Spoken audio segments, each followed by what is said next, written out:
جو حضرات صبح و شام فرقہ واریت پھیلاتے ہیں اور کفر کی مشین چلاتے ہیں، یہ ویڈیو ان کے لیے ہے۔ اور سامعین، آپ جانتے ہی ہیں کہ کفر کی مشینیں کس نے لگائی ہوئی ہے اور کہاں ہے کفر کی مشینیں۔ تو لیجئے دیوبندیوں کے مشہور مولوی مکی حجازی کی زبانی سن لیجئے کہ کفر کی مشینیں کون چلا رہا ہے۔ کہتے ہیں جی کہ ہمارے ملتان میں حیاتی اور مماتی لوگوں کا جھگڑا ہے، اللہ دونوں کو ہدایت، بس ہم تو دونوں کے لیے دعا مانگتے ہیں اور کچھ بھی نہیں۔ بلا وجہ ایک دوسرے پر کفر کے فتوے، کفر کی مشینیں لگائی ہوئی ہیں۔ اللہ کے بندے مسلمانوں کو جوڑنے کا وقت ہے کہ توڑنے کا وقت ہے؟ سامعین، دیوبندیوں میں صرف حیاتی مماتی ہی نہیں بلکہ ان کی جو تبلیغی جماعت ہے اس میں بھی دو گروہ ہے، ایک سعدیانی تو دوسرا شورائی۔ اور جس طرح حیاتی مماتی دیوبندی ایک دوسرے کو دیکھنا نہیں چاہتے اور بقول مکی حجازی کے ایک دوسرے کو کافر کہتے ہیں، کفر کی مشینیں لگائی ہوئی ہیں، ایسے ہی تبلیغی جماعت کے ان دونوں گروہ میں ایک دوسرے سے زبردست ہاتھا پائی ہوتی رہتی ہے۔ مثلا اس ویڈیو کو دیکھیے، اس مسجد میں ایک گروہ کی جماعت پہلے سے آئی ہوئی تھی کہ دوسرے گروہ کی جماعت بھی آ گئی، بس پھر کیا تھا، ایک جماعت دوسری جماعت کے لوگوں کا سامان مسجد سے نکال کر سڑک پر پھینک دیا، اور کیا کچھ ہوا آپ خود دیکھیں اور سنیں۔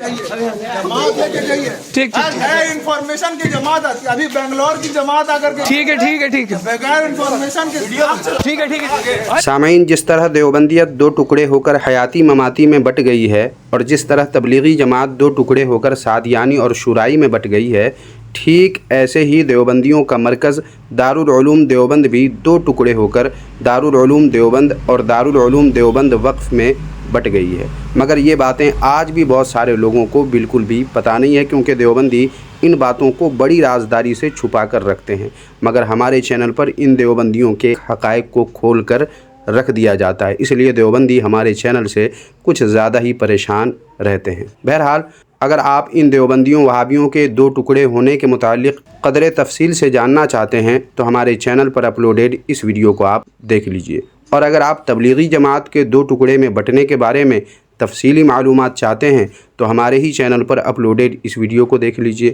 اور اگر آپ دارالعلوم دیوبند کے دو ٹکڑے میں بٹنے کی کہانی کو جاننا چاہتے ہیں تو پھر ہمارے اسی رد باطل ری ایکشن یوٹیوب چینل پر اپلوڈیڈ اس ویڈیو کو آپ ملاحظہ کر لیجئے۔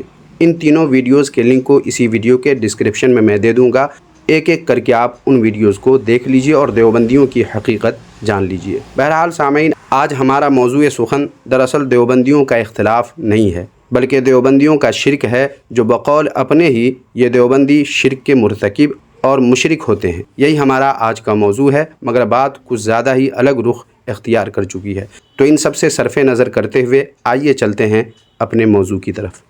باطل کرد کریں گے ہم ہیں بریلی والے۔ سامعین و ناظرین، اگر ہم کہیں کہ دیوبندی جو اپنے آپ کو توحید پرست کہتے ہیں اور بہت بڑا موحد اپنے آپ کو کہتے ہیں، یہی دیوبندی وہابی لوگ مشرک ہیں، تو یقیناً دیوبندی برا مان جائیں گے اور کہیں گے کہ یہ ہم پر الزام لگایا جا رہا ہے۔ لیکن خود دیوبندیوں کے مشہور مفتی طارق مسعود کی زبانی سن لیجئے کہ دیوبندی مشرک ہوتے ہیں۔ اور اس زمانے میں کسی فرقے کا نام لے کے کافر قرار مت دو، اس سے بڑے مسائل کھڑے ہوتے ہیں اور سارے اس فرقے میں ایسے ہوتے بھی نہیں ہیں۔ اس زمانے میں اصولی طور پر دیکھو، مجھ سے کوئی پوچھتا ہے کہ بریلویوں کے پیچھے نماز جائز ہے یا نہیں، میں کہتا ہوں یہ سوال ہی غلط ہے کہ بریلویوں کے پیچھے بہت سے بریلوی توحید پرست ہوتے ہیں اور بہت سے دیوبندی مشرک ہوتے ہیں۔ حقیقت ہے، آپ جب گہرائی میں گھسو گے تو آپ کو بعض چیزوں میں دیوبندیوں میں شرک نظر آئے گا۔ کتنی عجیب بات ہے سامعین و ناظرین کہ خود کو موحد اور توحید پرست کہنے والے دیوبندیوں وہابیوں کا اپنا حال اب یہ ہو چکا ہے کہ ان کے مشرک ہونے کا اعلان ان کے اپنے ہی مفتی کر رہے ہیں۔ ایسے ہی ان دیوبندیوں وہابیوں کے قبر پرست ہونے کا بھی اعلان انہی کی زبانی سن لیجئے۔ پھر اس کے بعد ہم سنیوں کو جو یہ دیوبندی وہابی لوگ مشرک کہتے ہیں اس کی تردید ان کے گھر ہی سے آپ ملاحظہ کریں گے۔ پہلے دیوبندیوں کا قبر پرست ہونا انہی سے سن لیجئے۔ جو ہے وہ تو ماننا پڑے، قبر پرست بالکل بھی نہیں ہوتے، دیوبندی بھی نہیں ہوتے، لیکن ہوتے بھی ہیں۔